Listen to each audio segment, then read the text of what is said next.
Well, hi everyone. Welcome back to another episode of the RTI Speed Tips by Bob and Chad. By now, of course, everybody's been racing, and we've seen the effects of the racing, and it just we're getting decent weather finally, and so it's been really good. This last weekend, they rained out on they rained out. Yeah, they rained out on Friday night, but then Boone ran. It was a little bit chilly at Boone. I've decided, yeah, I can watch it on IMCA TV. So how you been, Chad? Been good. Yeah, we've been really busy here, trying to keep up with the preseason madness and keep things rolling. So, been going good.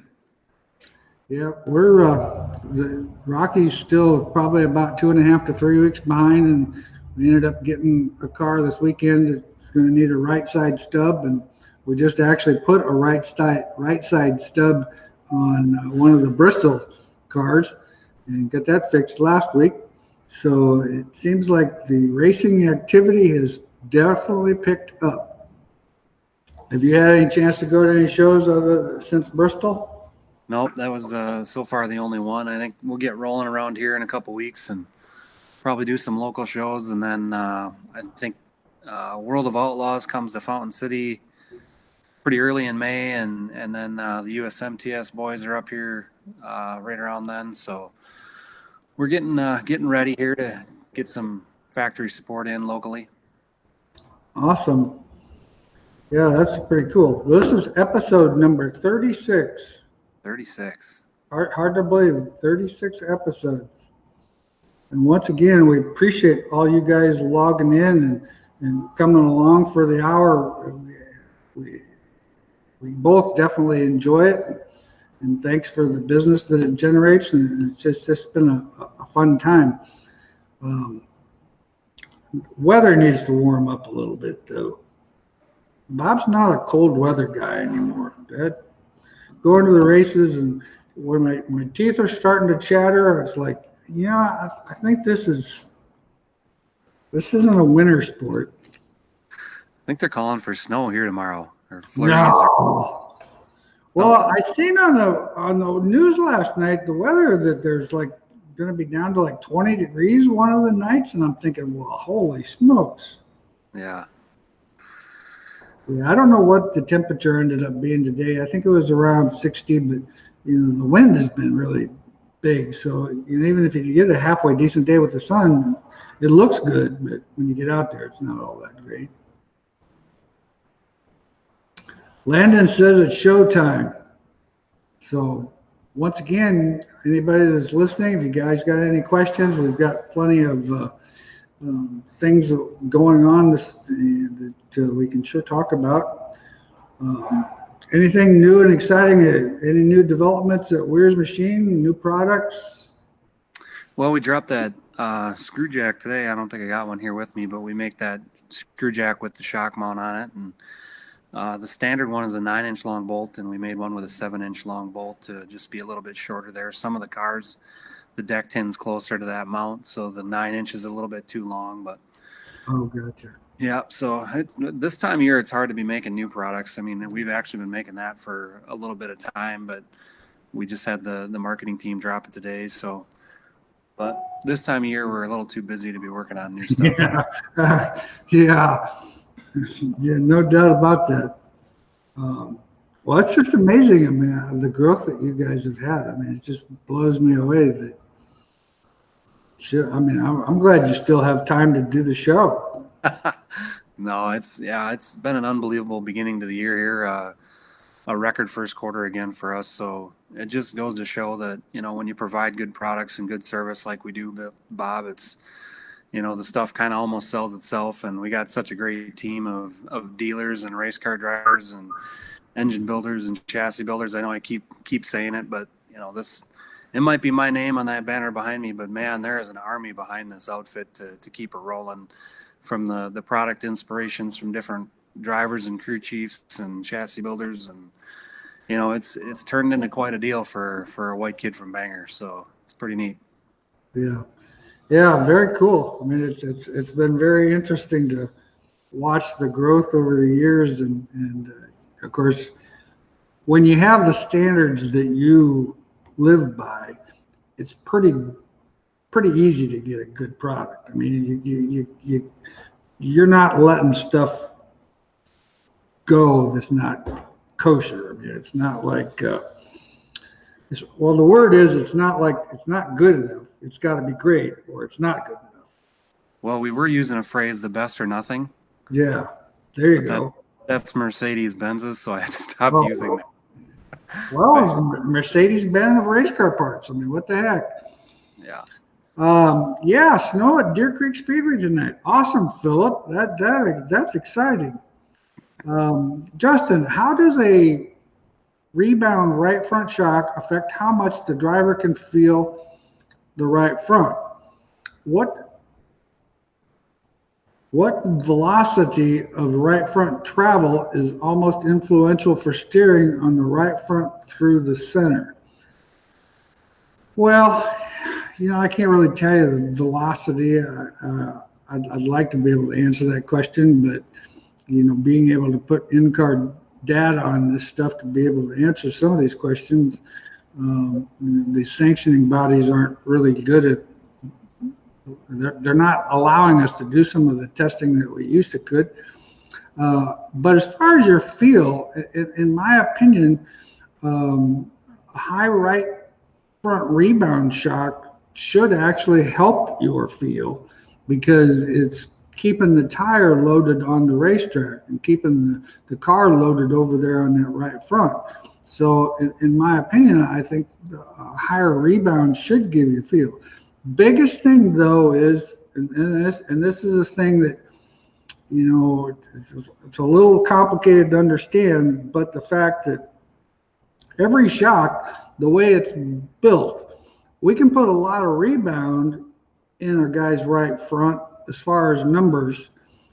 However, we can still put a lot of bleed in it. So the actual 0 point, the old hand dyno where you pull it apart by your hand, we can make a shock that's got a ton of rebound at 2 inches per second, but it has almost 0 at no inches per second. And so that's kind of the key. If you start, if the shock's got a little bleed in it with rebound, you'll be able to feel it. When we take bleed out of the shock, that takes feel out of the shock. So it just all depends on how the shock is actually built. And it's just like everything. There's numerous guys that build different, to different numbers. So I hope that answers part of your question. Dwayne, I bought 2 of the Wehrs machine metric trailing arm bolts. I'm not sure what they fit, but they don't fit a stock metric car or stock metric chassis mounting bracket, and they do not fit the stock trailing arm bushings. The bolts are too thick. It's a good time, but cannot alter the frame, a mounting bracket, or the stock bushing. What do these fit if not a metric car? Are you planning to make or sell some that fit a metric stock bushing? There you go, Chad.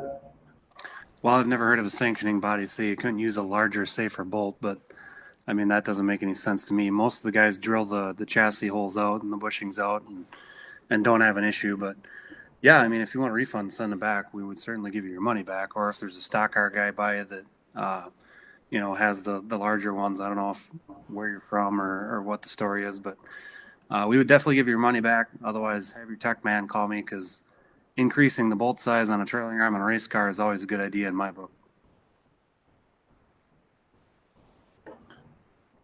All right. What do you guys find yourself changing on a Northern Sport Mod to switch from an open motor to a crate motor combo, as far as maybe trail or lead or loads of bite?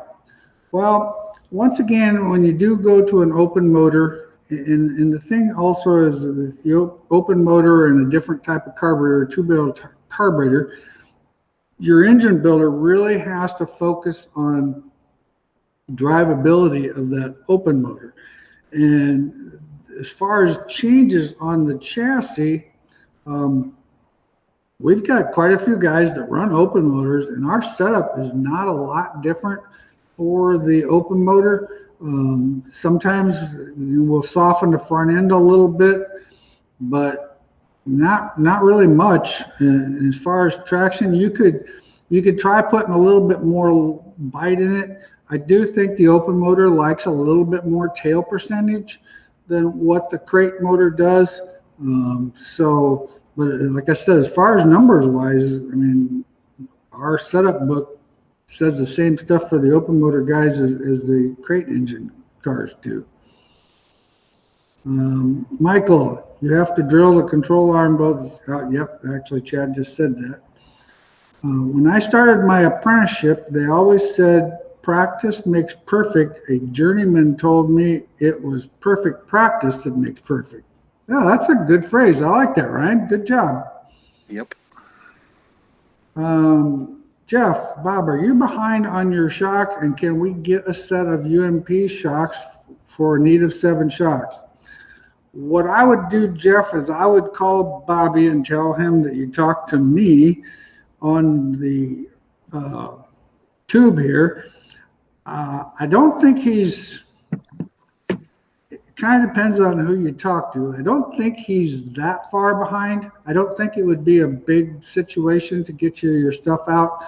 He was behind there for quite a while, and he was working about 90 hours a week trying to get caught up. And it looked to me like when I was in there this morning, looked like the shelves were starting to be a little empty from the repairs. So I'd give him a call. I think he can get it done for you.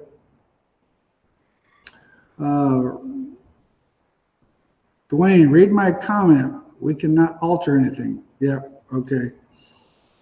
No problem. Bo, what are the benefits of the Chevelle Clip 3-link having uppers mounted straight with little to no caster gain in them? Well, once again, Bo, that's kind of a chassis builder deal. Everybody does and designs their front end a little bit differently. So if you're buying one from a chassis builder, I think there's, I've seen them done both ways. We actually don't do our front end that way. I still believe the Sport Mod can use a little bit more caster gain just because of the rear suspension. With a 4-link car, your drive is pretty much all off of your upper link and your angles in the back. Where with a 3-link car, your drive's kind of pretty dictative off of that left rear trailing arm and the angle that's in it, along with the angle that's on the upper link. However, I do think when you counter steer the car a little bit, it helps to load that left rear. A little old school stuff, but it just kind of helps to load that left rear just a little bit to initiate the bite. Where with the 4-link, you've got more angles, you got more things going on that helps initiate the bite, because that's the key, is the initial bite when it first comes, because once the tire starts to hook up, it should continue to stay hooked up. But that's my opinion. Once again, like I said, that's the way we do it on our front ends for the BAT cars, and we've had pretty good success with it. Do you think tinting windows at the legal level is worth, or should bite and bullet once get pulled over and caught? Boy, Kay, I'd have no idea. That's a great question, just not necessarily one I can answer. Are any of you hiring? Well, at this point, Jason, right now I could use 2 more guys. The problem is in 3 or 4 weeks, I probably would be overstaffed. So we're not currently hiring. I don't know what your capacity is, Chad, or what. I think we're always hiring, it seems like. But yeah, and if you're a machinist, definitely we would take you tomorrow. The trade skills in this country are somewhat shunned out of high schools and the college level to be looked down on. But skilled labor, I mean, man, it's scary when you look at these tech schools and how few people are enrolled in the machine shop or the welding or the plumbing and electrical. And these are good jobs that people, make good money at and can raise a family on the wage. And it's frustrating. We fight it nonstop, it feels like here. And we struggle because we're in a smaller community. We have La Crosse, which is 50,000 people right up the road. But I mean, I think there was 4 kids in the machining class. So we're definitely always hiring. So I don't know where you're from, Jason, but if you're local, come on in. If you want to move to Bangor, it's a beautiful part of the world. So yeah, definitely hiring in the machine shop right now.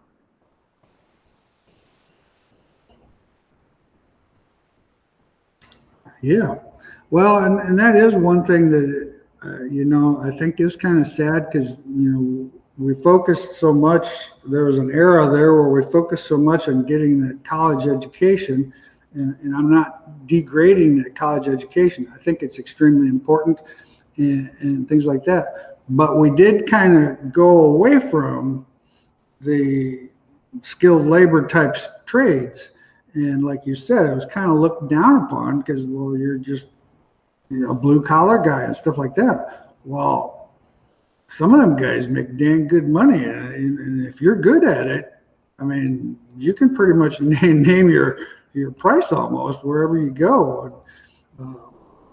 The kid that we have here, he's 16 years old and he works for us part time a little bit. And I told him, I said, "Now, are you going to school or what are you going to do?" And he says, "Well, I'm probably going to go to DMAC and looking into some automotive stuff." And I said, "Well, how about some machining type stuff? I do have a lathe, and it's kind of been sitting there, and I've never really had anybody that knew how to run the darn thing." And as we can see, I already have experience with my purple blue finger here that my days of running any of the machines are limited, like as starting tomorrow morning at 8 o'clock. At least you still have it. What? At least you didn't smash it off. Well, I tell you what, I mean, at least I still have it, because at first when that thing happened, I'm thinking, oh my God, I think I just took the end of my finger off, but luckily I didn't. And it wasn't the machine's fault. It was the operator's fault because I was not paying attention. I finished up my machine technology class in 4 months, then going through a welding course for the year in southeast Iowa. Well, I'll tell you what, Wisconsin's a beautiful state, man.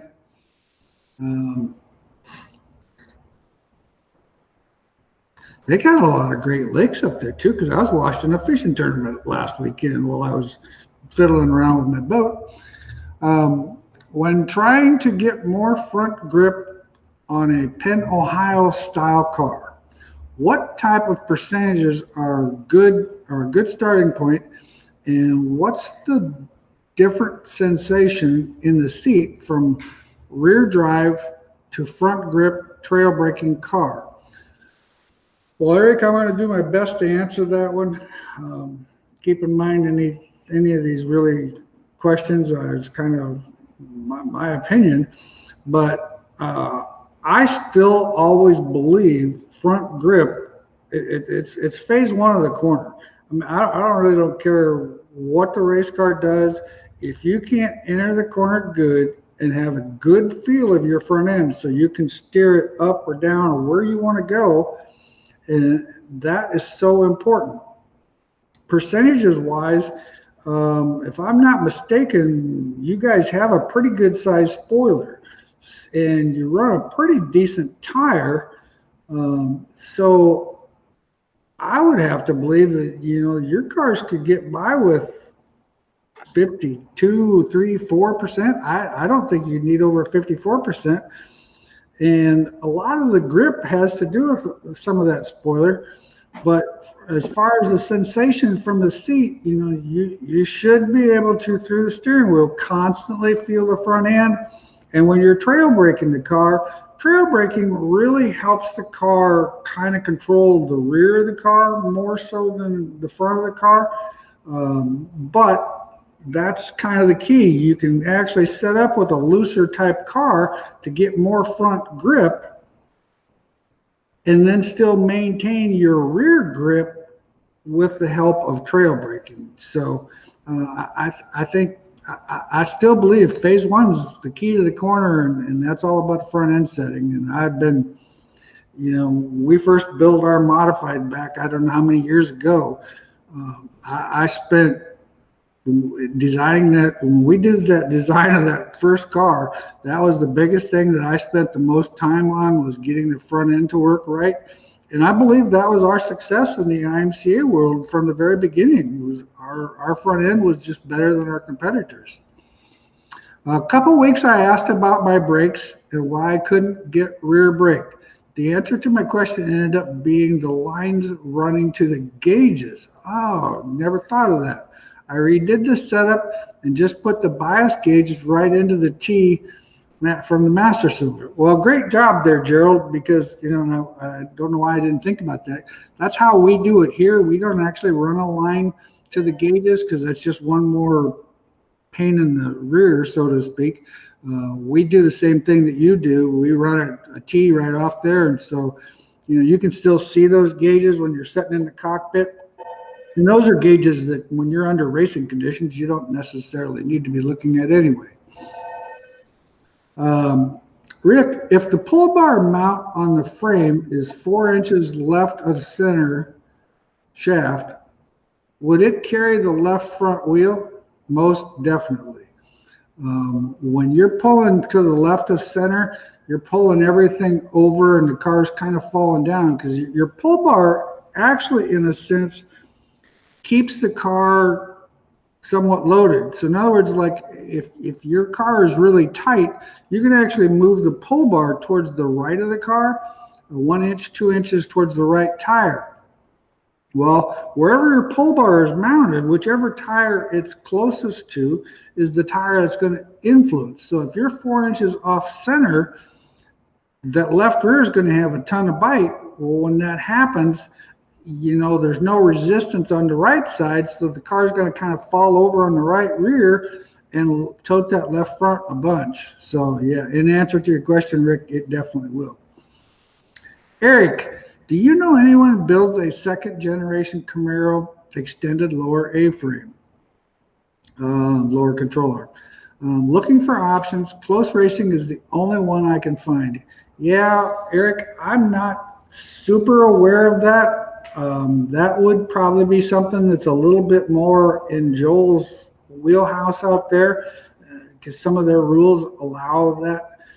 Where we're at here, our rules are pretty specific, and if you're a part of this industry and you build something that's not legal, you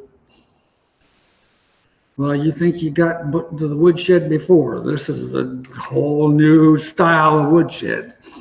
So you just don't go that direction, and your reputation is worth too much to try to cheat. But like I said, I know where Joel is at out there. Some of their rules allow a little more flexibility with that stuff, and he would be the guy to talk to.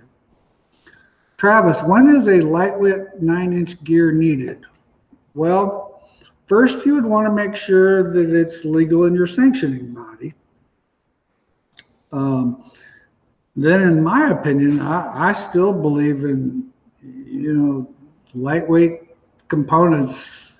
If you can take 3 or 4 pounds of unsprung weight out of that car on a rough racetrack, it's going to give you an advantage. And you can put that weight where you actually want it. And so I think it would be a good idea. However, the cost difference new-wise, I think there's quite a bit of difference in price between some of those lightweight gears and some of those others. So you just have to kind of see what your budget would like, and that's my opinion. IMCA modified, going to try a soft preload left rear. What's a good starting point for droop load? Depends on what spring you're running. And as a rule of thumb, I kind of take that load number. If my spring is 100-pound spring, I load it to 150, kind of a 1.5%. But everybody does that a little bit differently too. I know when we've run some of the 75-pound stuff, we've loaded it to, to 150 pounds also. And so it kind of depends on, 125 versus 100 or 75. But that's kind of 1.5 times the spring, I think, is a pretty good start. What have you heard, Chad? That sounds about normal. Yeah, I mean, I think that's a pretty consistent place to start from. The problem is if you start doing too much load there, keep in mind you're working with a soft spring and you're starting to ask it to do something that it's going to make the car a little more inconsistent. So I wouldn't go overboard. I'm building a stock car myself. Do you have any recommendations for spring rates to start with? 1979 or 79 Monte Carlo. Never raced stock cars before, only smaller cars. Thanks for all your information. A good place to start, since you haven't raced one of them, is I would start with a good standard setup. 1,000-pound right front, 1,100-pound, 1,000-pound right front, 900 for a left front. You might have to go a little stiffer. Some guys, the old boy used to be 1,000 left front and a 1,100 right front. So it kind of depends. I know there's some guys that are trying a lot of softer stuff, but if you're new to the class, I think you'd be better off to start with something a little more conservative. Right rear, 2.25 to 250. Your left rear, you're probably in that 175 range would be a good place to start. Any questions about that? I'd give my old buddy Paul Berger a call up there at B&B. He's pretty good with the information. He does this for a living, and tell him that his name was referred to you during a Bob and Chad show. And then 2 weeks from now, if he doesn't answer your question, you tell me about it so that I'll talk to Paul. But no, Paul's really good. It won't be a problem. Rick says, I'm centered on the rear end, but it's mounted to the left of the drive shaft. Okay, so then you must have an offset rear end. I still think, unless you have an offset rear end, but if you're centered to the, well, once again, I would try moving it. I would move it 1 inch at a time. I'd move it to the right 1 inch and see if that helps. But the other thing that can cause the problem of lifting the left front is too much panhard bar angle. You got the panhard bar too low on the rear end with a lot of angle. It's very possible that can cause the car to lift the left front too. Those are the two things that we see most generally on a modified that cause the car to lift, because nobody's running a real soft. Used to be people would run some real soft right rear springs, which would cause that problem, but in today's world, nobody's doing that. Brian, Chad, when can we add Wehrs brake bias setup into the cockpit? Probably never going to make gauges. Sorry. How about those brake adjusters?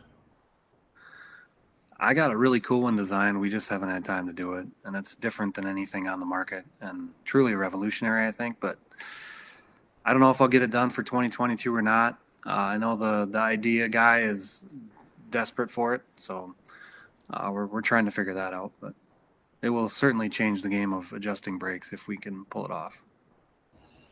Awesome. And you've heard it here first, guys. So now we know something like that's coming. Pressure, everybody. Pressure. Yeah. Okay, Harvey, you can get a Crown Vic lower. It widens at 1 inch. Oh, that's right. I do remember hearing something about that. Fits right in. Great addition there, Harvey. I appreciate you bringing that up. Also, thanks for the T-bar setup. And Brian wants to thank you for the T-bar setup at Bristol. Brian was the guy that got us off the couch the day we were going to take the day off. He did? Yeah, we had to go out to the track to get him a T-bar kit, and then we never left. As soon as we opened the door up, it was one right after another. So a couple guys got the day off, like Austin and Billy and Landon, but Jared and I, we had to go to work and show the boys up. So, Isn't it funny how that younger generation, they pull that off all the time. I just don't get it. yeah. Oh, well. They work hard, so I can't believe they probably didn't earn it. Nathan, I see some hobby stocks running a bead lock. Do you see it's a safety feature that would be beneficial? Well, I mean, a bead lock's a safety feature, period. I'm not that aware of the hobby stock rules as far as the tires go. I've got some knowledge about shock absorbers, but that's about all I can really tell you about the hobby stock stuff. I've not been involved with it. We can't run a bead lock down here on our factory stocks. Use an Aero, I think 50 or 52 series rims, no roll off, lasted 3 years. We run Hoosier 10-inch used slicks and 15 by 8-inch rims. The right rear rolls over crazy, but it stays up with 12 pounds. Awesome. Sean wants to thank us for been listening for a year now, and you're a huge help. And Chad, I'll have to share this with you because I had a guy call me today and had some questions and stuff. He had actually bought the school, the online school on the stock car school this year, and he watches the show all the time. And he went on and on and on about how you and I have really given so much back to the industry by doing this show. And I'm like, well, dude, you just made my day. We're doing a show tonight. So anyway, Mike Kennedy, how are you, Mike? Any thoughts on Swift TH series springs? Well, first of all, it depends on what you're running. I don't have a lot of knowledge with that Swift spring. I know Kelly Shyrock has played with it. I know at one time, I don't know what he's actually doing now, but I know at one time in his stock car, he thought it was a benefit in the stock car. He wasn't sure he liked the feel of it in his modified, but that's been a year ago, so I have no idea. Brian wants to make sure he'll run a prototype. Yep. Bucks, would you ever have more left rear bite number with a soft spring loaded to 150 pounds or have more right rear bite? Well, a lot of times you end up with that spring loaded like that statically in a static setting. You're going to end up having a bigger load number, more than likely. Now, the downside to the bigger load number, anytime you have something that's a larger load number, you're going to have a little bit of an issue. It can take side bite away from the car. So like I've told many people, not saying that left rear spring, and to be honest with you, Buck, we just added to the Race Tech Knowledge Center. We did a video here last week on moving a car from a 100 from a 200 right or 200 left rear to a 100 right rear, and we ended up having quite a bit more bite in it. And at that particular time, we ended up having to go more with a little bit more panhard bar angle, and the car seemed to work pretty decent. I've yet to get to the point where I feel as consistent with that soft left rear spring on a sport mod. With a modified, I think it's a definite plus. So you just have to remember, if you take more left rear bite in it, you're going to have to sacrifice the side bite issue too. Jeff, Chad sent it to me for research and development on your brake bias gauge. He'll probably have all kinds of options on that, but I'll let him know. Bob or Chad, without giving anything away, yeah, that's another one of those long words. Yeah, you know what I'm saying. Is there any new products currently in the pipeline we can look forward to? On my standpoint, I'm kind of almost a little bit in the same situation as Chad is. We're trying to work so hard to keep day to day to stay not so covered up that we haven't even had a thought of anything.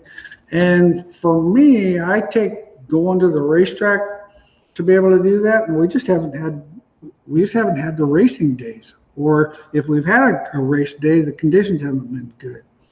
So that's the answer for me. I'll let Chad answer. Yeah, it's hard to work on new stuff this time of year. One thing that we are testing right now is a new jam nut on the sliders instead of the pull pin style lock that swings around that occasionally knocked off. And it's one of the most probably when we're on the road, one of the biggest problems we have is that pin. So we've made some jam nut prototypes that we've sent out to some of the guys the last couple of weeks, and we started in Bristol, and we got a bunch more out last weekend. So that's one of the biggest changes we're looking to do, just to have just a jam nut on top of the slider. You know, ours, you got to go a quarter turn and then flip it one way or the other way. Most of them are a full turn adjustment, but so we're looking to evolve there and just put a jam nut on there. We're working on another tool for the Ultra Force side that I can't really release any knowledge about that, but it's going to be a pretty neat collaboration with the guy that built the bump steer gauge, and then of course that brake adjuster. And we got a long list. There's, like I said earlier, there's so many great people in the industry that, you know, have so many great ideas, and I'm just excited that they bring them to us and we get to bring them to the market and make a good product at a reasonable price in this country by American machinists and fabricators. And, you know, it's a dream come true for me. So stay tuned. We got a long list of cool stuff coming up. We don't ever stop here. Do you guys recommend a 20-inch soft loaded left rear and a 16-inch right rear, good starting spring rate? To be honest with you, Eric, I'm not a real huge fan of that 20-inch spring. I actually like a 16-inch left rear with a 13-inch right rear. The problem is when you get too tall of a spring, now all of a sudden you've got so much of the spring that can be moving around rather than compressing. So there's so many coils wrapped there. You know, I know a lot of people had that 20-inch spring and was compressing it quite a bit. But when you take a 20-inch spring, like a 100-pound spring that's a 20-inch spring, and compress it a lot, you get a lot of bow, and I think that makes for some consistency issues. We've tried both 16s.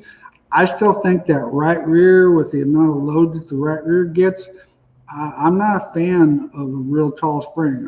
I stay pretty much with that 13-inch spring, and that's just what I've had good luck with.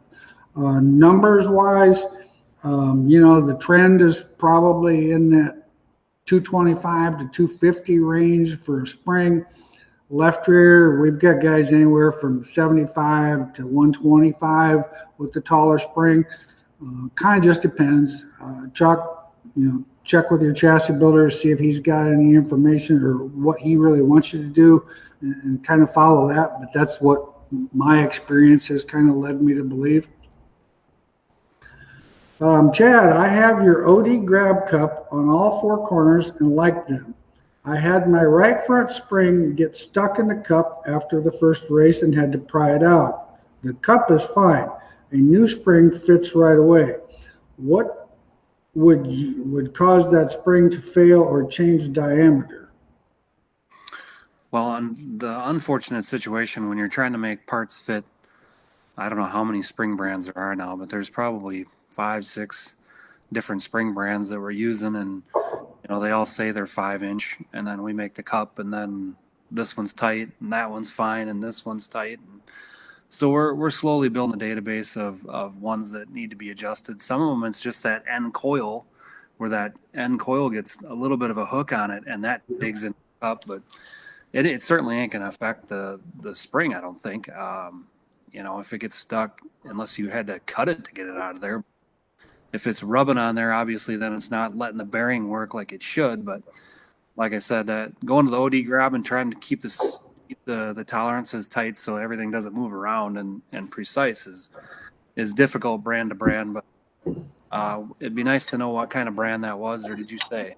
No.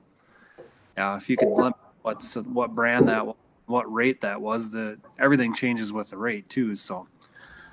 Yeah, and that's the thing, depending on the spring brand and the rate, like Chad said, they will change. But what Chad's talking about is this little lip right here. Am I correct in that? Correct. Yeah, that guy this right little lip right here, because if you look at the spring, you know, now this one it's been trimmed down so that it's flush, but sometimes the way this last coil, this actually sticks out a little bit. The spring itself, if you measure from here to here, is still your 5-inch spring, but it might be a 5 1/4 out here on this little lip. And if your spring is like that, this is a dead coil right here where this is at. So you can take a grinder and just kind of trim that little lip right off, and it would be fine. Yeah, that won't change the rate. That won't, yeah, it's not going to affect the spring whatsoever. RJ, I want to thank you to you guys for everything since taking your class a couple of years ago. I've been more competitive, had more fun. I've learned so much from watching these Facebook videos in the chassis school. So thanks for taking the time out of your busy schedule and sharing your knowledge. Actually, RJ, you are the type of guy that makes us do this because we want to help you guys go faster. We want to, of course, sell you parts. I mean, that's part of our reasoning too. But the biggest thing is help. If we can make racing better, and now all of a sudden, if you are having more fun, what are you going to do? Well, you're not going to take up bowling. I mean, you're going to stay with you're probably going to stay racing. And that's the key to the economy of racing, is keeping racers racing. Rocky, going from a 200-pound left spring to a 100-pound left spring, gained 104 pounds. Yeah, that is true. I remember, and Rocky's car was the one we actually did that. I couldn't remember the actual number, but you know, it went from I think like 90 pounds of bite to and gained to 204 pounds of bite, something like that. So it did gain more left rear bite, and like I say, you know, if that's how you're going to run it, keep in mind when the car's dynamically, that spring doesn't have that load on it because it releases that load. So when the car is actually going through its motion, it's a static load, but I don't really believe that's what we need to be concerned with. I think it has a lot more to do with our dynamics. Jared, Chad, what is the compressed and extended length of your shorty slider? So I assume you're talking about the mini that goes on top of the axle tube, and I don't have that. I don't have one here in the showroom, and I'm not sure off the top of my head what that number is. But if you give us a call tomorrow, we can certainly get that number for you. I know our standard short one is 21-inch extended, and I think that one's 5 inches shorter, so it might be 16. But like I said, I don't have that in front of me right here, so if you can give me a call tomorrow, we can certainly get that measured up for you. Awesome. Might be on wehrsmachine.com. I don't know if the 251M mini is on there, but I can check quick. But carry on. Yeah, Eric said it's a 700-pound spring, and that's the stiffer springs have a tendency to, you know, maybe like I said, where this has actually been wound right here on the edge, kind of, it's a sensitive area the way it is, but other than that, that's about all I can really tell you from my experiences. I do know there was a couple spring companies that we ran into some situations where their tolerances on some of the widths kind of got a little bit off a little bit, and I know that they're curing that. But all the spring companies, of course, are trying to build you a good product, and I'm sure that it's just one of those situations. All right. Well, if there's any other questions, we've got a few minutes left. Once again, we did add to the Knowledge Center last week.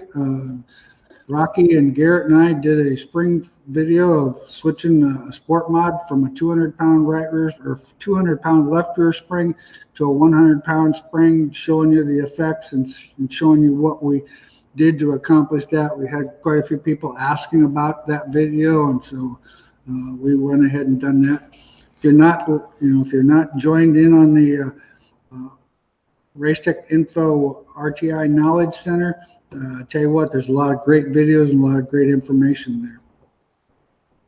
Chad, on the Torrington bearing, how much grease do you recommend? Every bearing or every other one?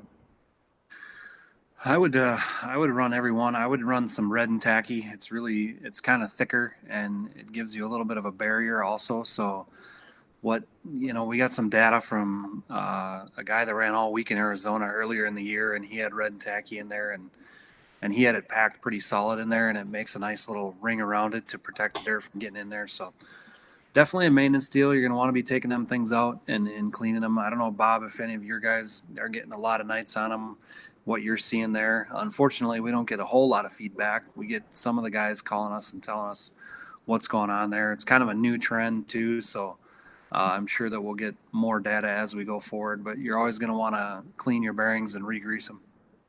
Well, and that's the thing with saying there's kind of more of a newer trend. We didn't have a lot of people on it last year. Some of the experiments we did, I really actually didn't recommend them that was a bearing that needed to have grease in it, because just wasn't a thought process at that time. I definitely learned when the season was over, yeah, it's a bearing that needs some grease in it. And I think that red grease, a thicker grease, makes a lot of sense. I never actually thought about that, Chad, but that's a great idea, because it will build kind of a shield around that bearing, and so definitely. Yeah, Rusty's sitting on the golf cart thinking we're supposed to be coming up to see you, Chad. Golf cart's behind Garrett there. Rusty has a tendency to like to sit on the golf cart. Anyway, Rusty's my dog, if any of you guys don't know who that is, but Rusty's my traveling companion. When we hit rumble strips, he kind of looks at me like, where in the hell are we going? Or where in the heck are we going? Sorry. What kind of grease on the Wehrs enclosed puck bar? We use synthetic wheel bearing grease, so whatever you're doing your wheel bearings with is fine there.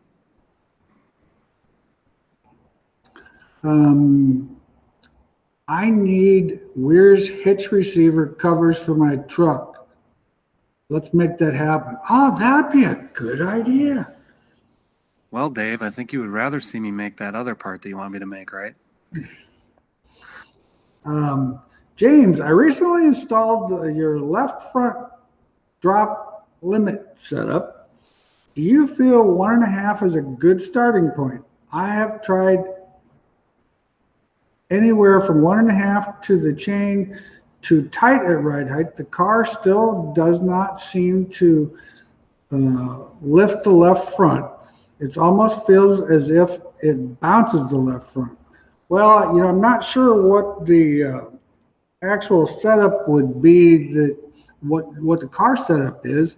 1.5 inches is kind of where that's our starting point. And if it's not wanting to lift the left front, I'll have to think about that one.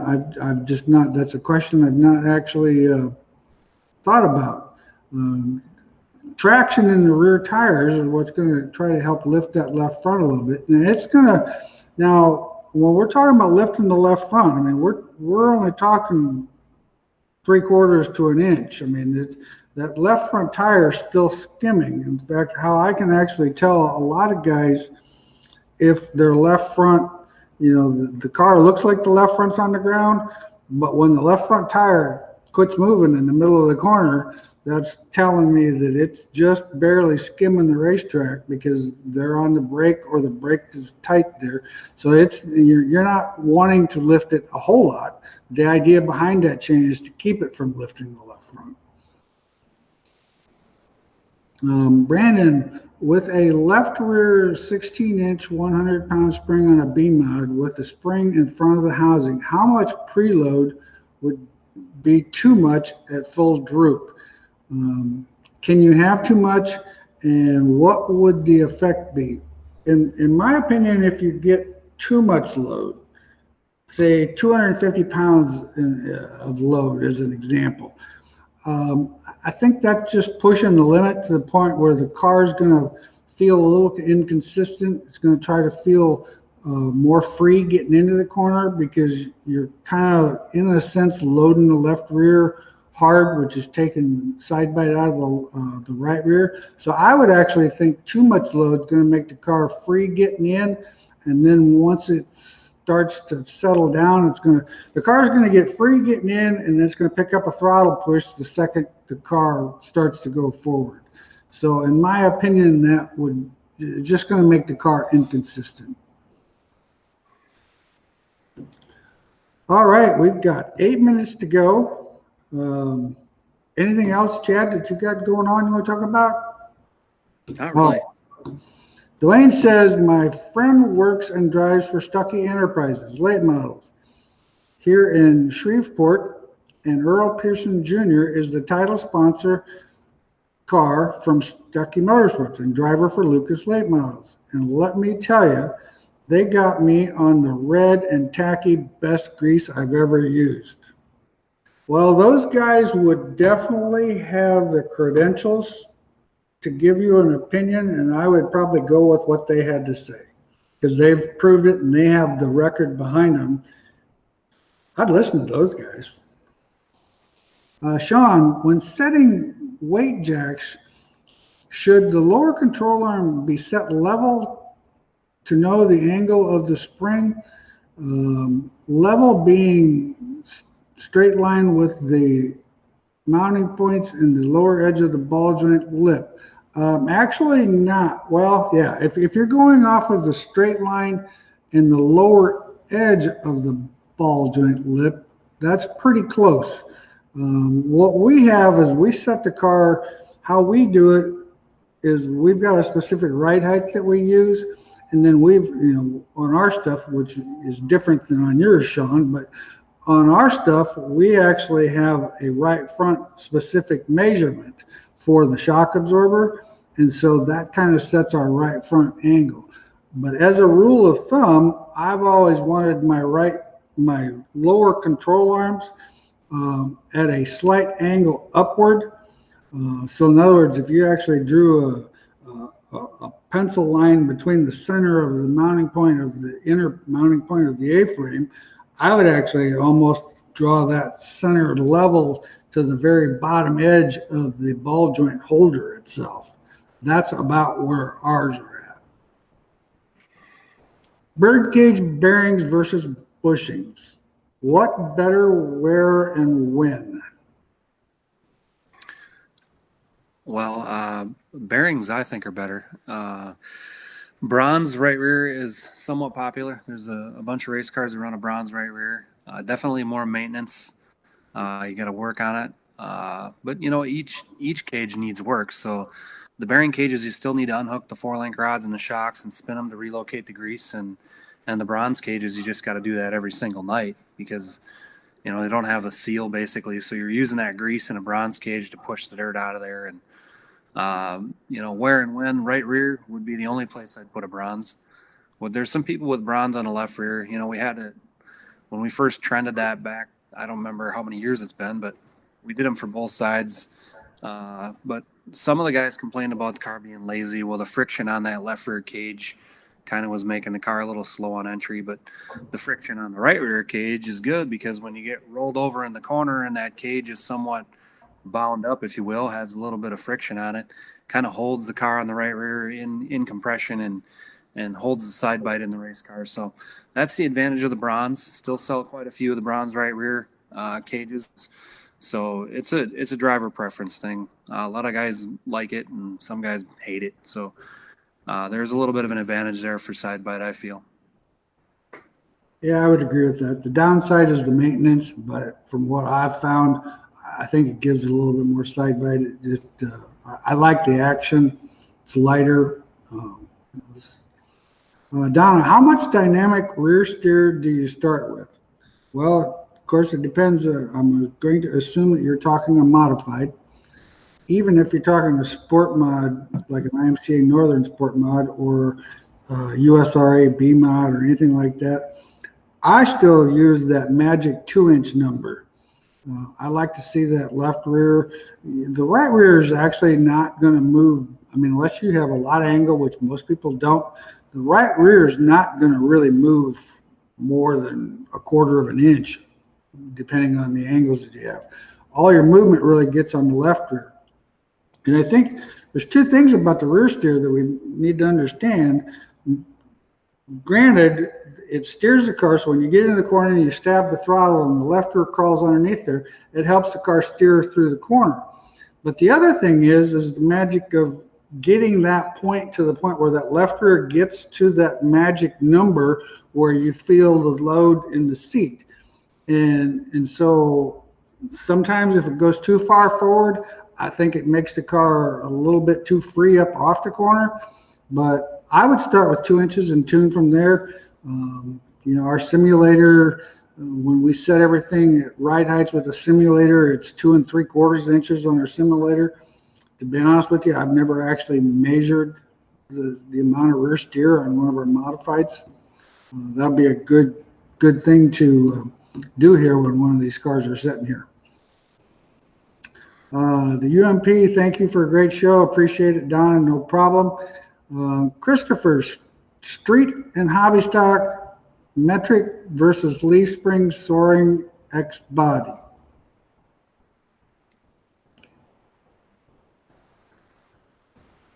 Well, I mean, a leaf spring car is definitely a drivable race car. There's no doubt about that.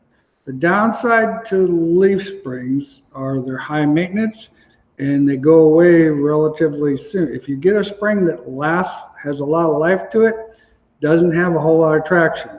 If you get a spring that flexes and works really well, and I grew up in the leaf spring era.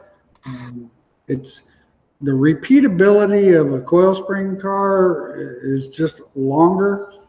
I still believe a leaf spring car drives better. I mean, it's like driving your passenger car down the highway. I mean, it just feels stable. But once again, just the metric system works pretty good too. But so hopefully I helped you, Christopher. I don't know if I answered that correctly because it's kind of a toss-up. But leaf springs are pretty good. On a stock car, I've never understood how rake adds drive. Can you explain it adds drive? Trevor, I wished I could actually explain that question. I never could understand it too, and we used to have back in the old days, well, heck, there's our old buddy Pat. He's alive. Well, I kind of thought maybe he missed the show or something. I was a little bit disappointed. I was going to call him tomorrow and ask him what he'd been doing. But anyway, Trevor, back on your question, I think it's just that leverage action that helps that car try to lift itself. When you put more rake in the car, your upper arms, which technically are your traction arms, your upper arms have more angle. Anytime something that's pulling traction into the car, you put more angle on it. It's like if we had a pull bar and we put more angle on it, the car's going to get more traction because of the angle. So in my opinion, it would be, on a stock car when you can't change mounting places and everything has to be relatively stock. When you add and raise the back of the car up, it just puts more drive angle in those upper links. And the upper link on a stock 4-link car versus a modified 4-link car, your upper links are your traction bars, and your rear links or the lower links control everything from side to side. So once again, Matthew, my old buddy Matt, I haven't talked to you for quite some time. How often do you replace the bronze liner in your cage, or is there no need? Man, if you keep them greased and spin them every few nights, and they tend to not wear that much, but you always want to take it and give it a side rock, keep your clamp rings good and tight. But if it gets too loose, then I would replace them. But as long as you do your maintenance and they feel good, I would keep running them. All right. Justin's got our last question of the night. USRA A-mod on a lift arm. Where's a good starting point for pinion angle at static and into dynamic? Well, my opinion, I always like to see the pinion when you're under full power and under full load, that the pinion is 0. So it's at 0. I usually start like with a lift arm type car. I would be in that 7 degrees. That seems to be a very good place to start from, and then you can kind of measure it, from there if you're getting more travel. But 7 degrees is pretty common. I mean, that seems to be a good number to go to. Well, once again, another great show. Thanks, Chad, and thank you guys. We appreciate it. We appreciate your business, and we look forward to doing this every other week. Probably once we get into some of the more steady racing where we're racing every week, we might switch back to the weekly. That's going to kind of be up to you guys. We'll listen to your comments and see what you guys think. If you feel there's a need, we're more than happy to do that. Thanks again, Chad. It's been a great show. Yeah, awesome. Thank you, guys.